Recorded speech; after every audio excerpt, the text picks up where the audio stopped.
আজকের এই প্রোগ্রামটাও দেখতে পাচ্ছি। তা সেই দেখুন মানুষের চোখ বেঁধে কিভাবে কি ধরনের খেলাধুলো হচ্ছে একটু লক্ষ্য করবেন। তাই দেখুন যে নুন আমরা খাই, যে দোকান থেকে কিনে এনে নুন আমরা খাই, সেই নুন কি ভয়ঙ্কর জিনিস। কোনো তরকারিতে সব কিছু দেবেন, যদি নুন না দেন তাহলে কিন্তু মজা লাগে না। আর এটাই হলো সেই একটা মজার খেলা যে দেখুন চোখ আমাদের সূক্ষ্ম জিনিস, আর নুন কিন্তু খুব খতরনাক জিনিস। আপনারা সকলেই জানেন যে নুন চোখের মধ্যে পড়লে কি হয়। তা দেখুন এক প্যাকেট নুনকে চোখের মধ্যে বেঁধে নিয়ে কিভাবে কি ধরনের খেলাগুলো দেখাচ্ছি, সকলে লক্ষ্য করবেন।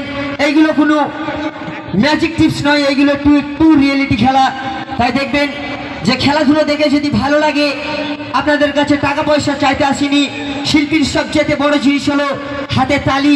তো আমরা একটা শিল্পী, তো আপনাদের যদি খেলাধুলো ভালো লাগে, খেলাধুলো দেখার পরে একটু হাতে তালি মারবেন। তো এই খেলাটা করার জন্য একটা বাচ্চা ছেলে আমার লাগবে, একটা বাচ্চা ছেলে সাহসী। চলে এসো তো একজনা বাবু, চলে এসো, একজনা চলে এসো তাড়াতাড়ি। তো দেখো শুকনো নুন, দেখো যদি কেউ চেক করে দেখতে